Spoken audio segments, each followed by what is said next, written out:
अस्सलाम वालेकुम ګرانو کتونکو زه یم واجد خان او تاسو ګورئ پرایم ډیجیټل کہانی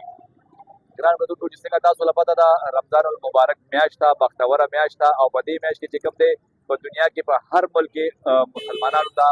په خوراک کې ریلیف ملاویږي او په دغه ټایم په پېښور کې ډي سي صاحب هم راوتی دی پوره ځل انتظام یې راوتی ده عوامو له ریلیف دپاره چې عوامو له فایده ملو شي په هر ځای کې په هر ټایم کې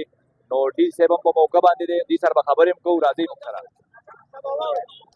ګرانو کتونکو چې څنګه تاسو ته موږ وویلې چې رمضان المبارک میاشت ده درنه خوږه میاشت ده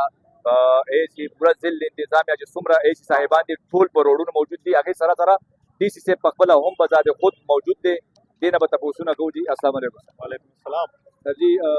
څه داسې وجه وه چې تاسو پخپله راوتي روډ له مارکیټ له دوکانونه او زیات خاص کر کسابان چې چولو داسې دی چې موږ ته مختلف کمپلینټ راځي تاسو ته پته خپل هم لګېدلي زموږ ټول افسران چې دي هغوی په بازارونو کې ګرځي او دا ګوري چک کوي چې ریټونه چې کوم موږ سرکاري ناکامۍ ایشو کړي دي د روژې نه مخکې زموږ ټولو سره میټینګونه شوي د هغې په باندې ټول موږ سره اګري شي او موږ ریټونه چې دی هغه فکس کړو نو موږ ته کمپلینټ راځي مختلف چې لکه دوی ریټونه چې دی په هغې باندې عمل نه کوي نو دې وجې زموږ اسسټنټ کمیشنر اډیشنل اسسټنټ کمیشنر چې هغه ټول ورځ چې دی هغه ګرځي هغې په روژه کې چوټي نشته دی سهار او ماښام په دې پسې ګرځو زه هم خپل هم راوړم ما چې لکه عوام نه فیډبیک واخلو هغې نه هم تپوس وکړو او دوکانداران چې دی هغه وګورم چې آیا دا په خپل نظر باندې وکړم چې دوی په څه ریټ باندې خرڅوي او ما چې دا څومره دوکانونه وکړل نو هغه په سرکاري ریټ باندې خلک ورکول ما د عوام نه هم تپوس وکړو نو هغې هم دا فیډبیک راکړو چې کوم تاسو سرکاري ریټ لګوئ په هغې باندې موږ ته غوښه چې دی هغه میلاوي ډېر ایریا داسې ده سر جي چې هغه ځای کې عوامو له پته نشته دی سایډ ایریا ده هغې کې چې کوم دی په 1300 په 1400 خرڅېږي آیا هغه سایډ هم چیک کوئ که نه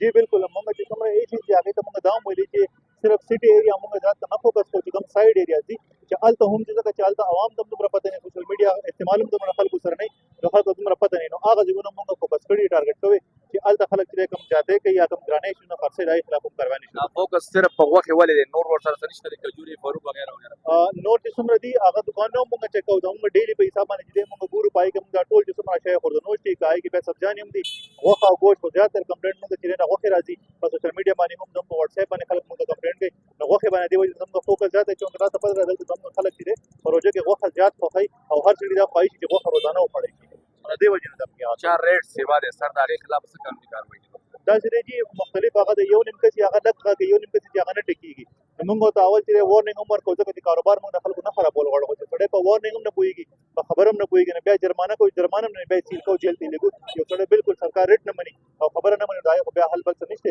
نو موږ یې جیل ته هم لېږو او ورسره جرمانې پرې ورکوو ګرانو کتونکو دا و ډي سي پېښور ثناءالله صاحب د دې خبرې هم تاسو واورېدې خو قصابانو دپاره ډېر سخت اقدامات اوچت شوي دي